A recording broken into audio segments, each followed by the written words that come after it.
When it comes to Nvidia's ultra-dysfunctional RTX 30 series family, the RTX 3060 Ti sticks out as one of the weirdest of the bunch. Kind of like that awkward middle child that doesn't get nearly enough attention. But just like that awkward middle child, it has the potential to be amazing. I got your back, middle child gang, though I'm technically the youngest sibling, but still, I got you. And in this video, we'll be taking a look at MSI's most premium take on this particular GPU in the form of the RTX 3060 Ti Gaming X Trio. But before that, if you end up liking the card enough to put a ring on it, go ahead and do it via my Amazon affiliate links in the description down below. It costs you nothing, but helps me make more videos like this. Or if you're in South Africa, pick it and everything else you need up at Wootware, my bro. Now, as the first of the 60 series Ampere cards to make its debut, the RTX 3060 Ti was a very welcome addition to the family. For about a week, and then the regular 3060 came in to seemingly spoil all the fun with its stupid 12GB of VRAM and lower price tag. But to anyone paying attention, the launch of the RTX 3060, which I took a look at recently, only made the Ti version all the more appealing. See, the RTX 3060 Ti, coming in at a starting MSRP of $400, actually shares more in common with the beefier 3070 than it does with the regular 3060. And that's obviously a very good thing. The 3060 Ti ships with 4,864 CUDA cores, which is about 35% more than the RTX 3060 and only about 17% fewer than the RTX 3070. And even though the 3060 features 12GB of VRAM, 4 more gigs than both of its superiors, that memory is slower than on both the 3060 Ti and 3070, making for a weaker memory configuration overall. The 3060 Ti, or at least Nvidia's own reference version, does sport the lowest boost clock in the bunch at 1.67 GHz, but that's only by like 100 MHz. And our Gaming X Trio version here sports a max boost clock of 1.83 GHz, a nice almost 10% overclock compared to the reference card. All of which is to say that the 3060 Ti is basically a slightly cut down version of the 3070, that if we were living in a world where MSRP meant anything at all, comes in at $100 cheaper, making the entire thing an extremely good value package. And our MSI RTX 3060 Ti Gaming X Trio here should be no different. In some other dimension where a pandemic didn't happen, demand for new hardware wasn't through the atmosphere, and factory farm crypto miners planted trees instead of mining, the RTX 3060 Ti Gaming X Trio would be selling for around $500. But we don't live in such a utopian world. We live in this world, and in this world, if you're lucky enough and faster than the bots, then you might be able to snag the card new for around $650 or for around 15,000 Rand here in South Africa. And those are about as low as the prices go right now. So yeah, definitely not the best time to be on the lookout for any new graphics card. But if you are lucky enough or patient enough to be able to grab one of these things at somewhat close to MSRP somehow, you're gonna need to know if it's any good or not, so let's take a look at the card itself. If you've been following the channel for any length of time, you'll know that I'm all too familiar with MSI's new Gaming X Trio cards. I've already played around with the 3070, 3080, and 3090 versions, and at this point the design pretty much haunts my dreams. And not in an entirely bad way. MSI's Gaming X Trio design for this generation didn't really blow me away when I first saw it, and it still doesn't exactly make me feel like taking it out to a nice dinner and a movie. The overall look of the card is pretty striking in its gameriness, complete with hard edges, sharp corners, and dragon logos. Basically, if you ever wanted a card that'll advertise your KD ratio to all of your friends while simultaneously screaming obscenities at anyone who dares steal your kills, then this is definitely your kind of card. But even so, it's not like MSI went totally overboard with it. The two-tone black and gray color scheme looks really slick, making it easy to color match with almost any build, and even though the card exudes gamer energy, the color scheme tones it down just enough to prevent it from looking gaudy. And then the RGB comes in, baby! MSI dove headfirst into the deep end of the RGB pool for this generation's Gaming X Trio cards, and I mean, it's right up there with MSI's own Supreme lineup in terms of how much lighting they've got going on here. The face of the card features 2 lighting zones which look kind of like claw marks and fit the whole MSI Dragon aesthetic perfectly. Another lighting zone for the MSI logo on the side, and then a massive light strip to cap it all off. A truly shameless display of RGB if I've ever seen one. But unfortunately, unlike MSI's own Supreme cards, the excessive lighting on the Gaming X Trio here falls a little flat for me. The claw marks on the face of the card, while creative and totally badass, just aren't bright enough. An issue shared by the illuminated logo on the side of the card. Or maybe they are bright enough, but you just wouldn't notice it because of how stupendously bright and in your face the light bar is. I mean, eyeball scorching brightness is definitely not a bad thing in my book, but inadequate diffusion, making each LED clearly visible, isn't great. It kind of cheapens the whole experience for me. Oh, and speaking of cheapening out, going with a graphene backplate instead of a metal one was definitely not a good move, MSI, especially not when you try to sell it as a feature. Yes, it's better than nothing, and I'm sure it adds to the card's durability and rigidity, but from a cooling and look and feel perspective, it's just not good enough compared to what many of your competitors are doing. Fortunately, the same can't be said about the rest of the card. As a whole, the Gaming X Trio's overall design is solid.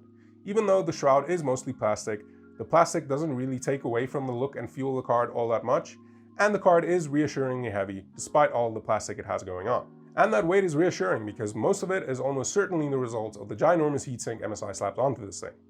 Well, that and the metal anti-bending bracket in the middle of the card. Oh, and just because I love little extras, I've got to give MSI some huge credit for including an anti-sag support bracket right in the box. Very cool. Even though I would have preferred if MSI just melted that down and made a proper backplate out of it. But that's just me. Anyway, back to that chonker of a heatsink. Along with providing a ton of surface area for better heat dissipation, it also features an array of heat pipes, thermal pads galore, and 3 Torx 4.0 fans, which should be more than enough to keep the card nice and cool.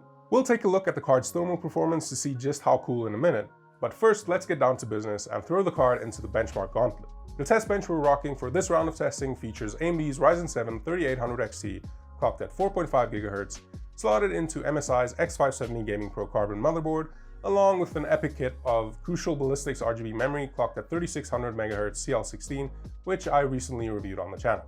CPU cooling is left up to MSI's MAG Core Liquid 360R, while Antec's EAG Pro 750W brings the power, Crucial's P5 NVMe brings the storage, and we've got it all looking sexy in MSI's MAG Secura 500X case.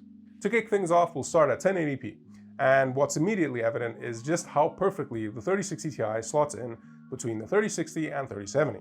Almost like that's where it was always meant to land, which it was. And even though I expected the 3060 Ti would come closer in terms of performance to the 3070 rather than the 3060, I wasn't expecting just how close it would actually come in some of these games. Of course, in other titles, the difference between the two is much more pronounced, but still, a fantastic showing for the 3060 Ti. A showing that continues with a bump to 1440p, where the 3060 Ti doesn't struggle to keep up with the 3070 nearly as much as the 3060. It's at these higher resolutions that we start to see how little the 3060's extra VRAM counts when it comes to raw performance. With the numbers we're seeing here, I'd have zero trouble recommending the card for 1440p gaming, something that's especially impressive considering that we're running all these games at cranked quality settings. And speaking of cranking quality, let's move on to 4K. And it's here where the 3060 Ti starts to stumble just a little. Although, to be fair, so do pretty much all of the cards I included in this benchmark run. 4K 60 plus FPS using high to max quality settings just isn't a realistic scenario for a lot of the games I tested. And keeping that in mind, the 3060 Ti kind of killed it, hardly ever dipping below what I'd consider playable frame rates. To call this an ideal card for 4K gaming would be a stretch, but it's by no means out of the question. Just drop quality settings down a notch or two, and the card should be able to hit or surpass at least 60 FPS in all the games I tested. To wrap it up, let's take a quick look at the card's ray tracing performance, an area where AMD unfortunately is still playing the catch-up game with Nvidia. And we've got a fairly predictable result, with the card coming in with a very playable experience all around, and at 1440p no less. The only upset comes in the form of Metro Exodus, where the card posted numbers far closer to the 3060 than the 3070, but luckily the same doesn't go for the rest of the games I tested.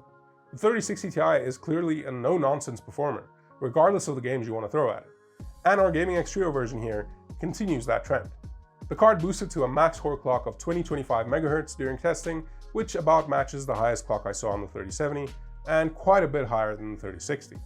A clock speed it hit even though things got a little toasty, with the card maxing out at 70 degrees with an ambient temp of 23 degrees. While I did personally expect the card to come in at just under the 70 degree mark, it's really not a bad temp at all, especially considering the card only ever spun its fans up to 45% power, or 1320 RPM. That's a very low RPM, and resulted in the card being barely audible over the rest of the components in the system, even with the case side panels off. Although I didn't spend a lot of time overclocking the card, I have no doubt that there's even more performance to be had here if you did. At 100% fan speed, the card has a lot more thermal headroom for overclocking, hitting a max temp of just 54 degrees. Now, With all that said and done, it's time to draw some sort of conclusion out of this whole thing. And that would have been incredibly easy if we weren't stuck in some sort of GPU market fever dream. The 3060 Ti really is a phenomenal chip, one that frankly makes the RTX 3070 and 3060 look like chumps. And from what I've seen online, also gives AMD's RX 6700 XT, which costs more and isn't great for ray tracing, a run for its money. And it's because of all of this that this video is incredibly frustrating to make.